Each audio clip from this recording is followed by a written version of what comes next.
France go into this game with Israel with a great deal of apprehension, given what Israel did to them in the World Cup qualifying group last time. With France winning by 2-1. Israel came back and won the game 3-2. The French team picks itself. The only doubt about that team was whether they should play Loco or Mada up front. And they've chosen the man from Monaco instead of the man from Paris Saint-Germain, with Leboeuf back in the place, notably filled in the past by Alain Roche. Desailly will move more into a defensive role than he plays for Milan. And a very talented bench they have there indeed. All of them goal scorers. The Israeli side, well, Israel have played much more mature football than they demonstrated when we watched them playing in the World Cup qualifying stages. The goalkeeper, Cohen, has been preferred to Bonnie Ginsberg, principally because the coach thinks that Ginsberg is rather nervous before this game, or he judged he was. There he is sitting, at a moment's silence for the Israeli Prime Minister's assassination.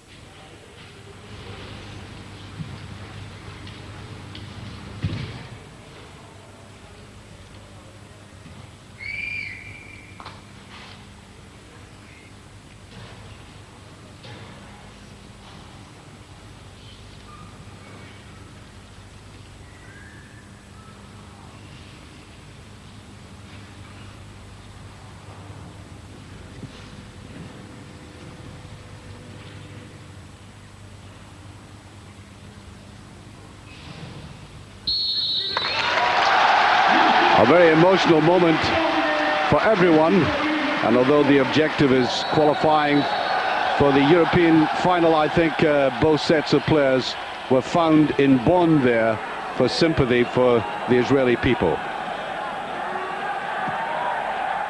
Well, France have had the critics for scoreless draws in this competition, but they can claim to have so far the best defensive record in the whole of the European qualifying groups. They've conceded only 2 goals. There's D'Amico. And up into the air goes Mada with that. Easily taken by Cohen, the young goalkeeper. Well, he'll be put to the test here because I would imagine either Zidane or Yuri Yorkaev. Well, Yorkaev and Zidane are both very much expert at free kicks. It's left this time to the man from Bordeaux, but the goalkeeper showing his aggression if nothing else. Well, Israel picking them off in midfield very well. Picked up by Schiller. Look at that space there. A lot of good running by Glam coming from the back for Israel.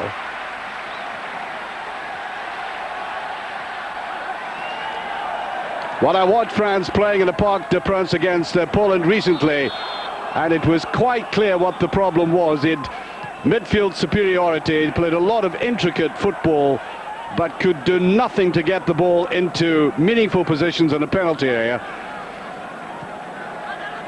Really lacking anybody to demolish a very stubborn defense. Nicely played forward. Zeguerin tried to go in, appeals for a penalty as Yorkaev goes down. The Paris Saint-Germain player scored 4 goals in this competition. Although I think we should discount the couple he scored against Azerbaijan, where everybody scored. France running up 10. Didier Deschamps. Just a little bit weak in that side. This is Yorkaev again, seeing plenty of the ball. Well, I think the coach is right, the Israeli coach. He dropped his experienced goalkeeper, Bonnie Ginsberg, who played, of course, in British football as well with Rangers. And he's brought the younger man in. And there he is, standing as a very firm custodian.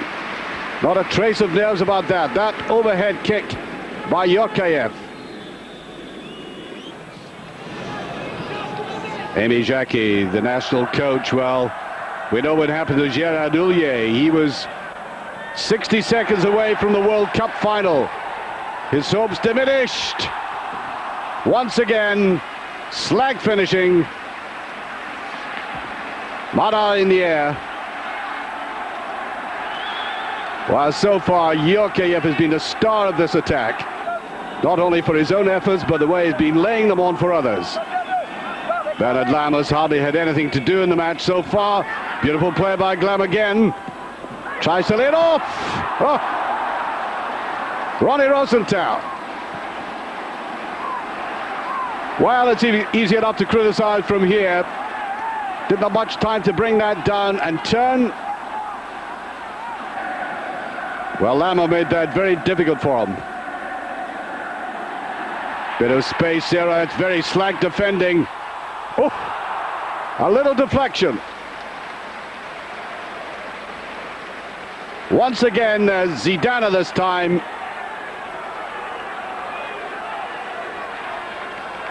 And the goalkeeper making absolutely sure. Yorkayev. In goes Karambou. Ball breaking back. Yorkayev's done it. Well, nobody deserved it more than this man. I do believe he had the benefit of a very slight deflection, but he did strike that ball with great conviction.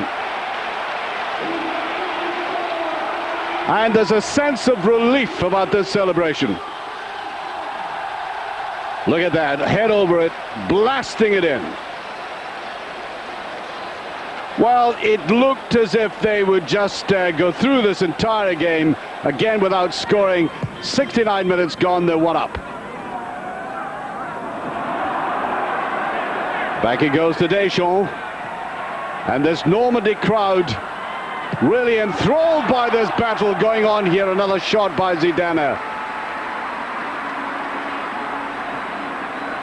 They don't often play internationals in this delightful little stadium.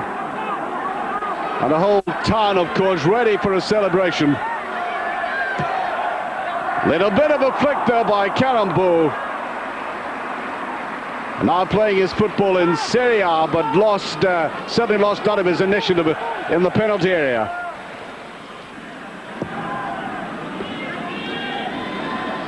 Well, they're pushing Karambou right through the middle now to use that height of his. Nicely laid out there, Lizarazu.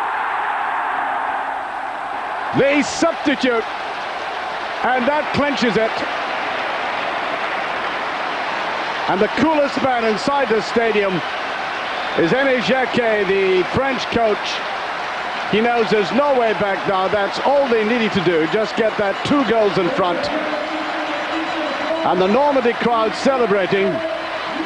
And knowing these parts and being in them recently, I know they like the Calvados here, and I think they'll be taking it by the gallonful tonight. Well, they brought this game out to the province, getting it away from Paris to exorcise the ghost of that terrible defeat they had by the Israelis. And Lizarazu casts out the final spell there.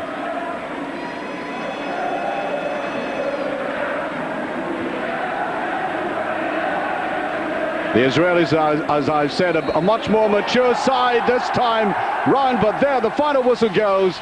The French coach receiving quite rightly and appropriately the very gentle and civilized approval of his background staff there as the players and the spectators celebrate in this tiny Normandy stadium. Bernard Lammer hurls them a little gift of his goalkeeping gloves.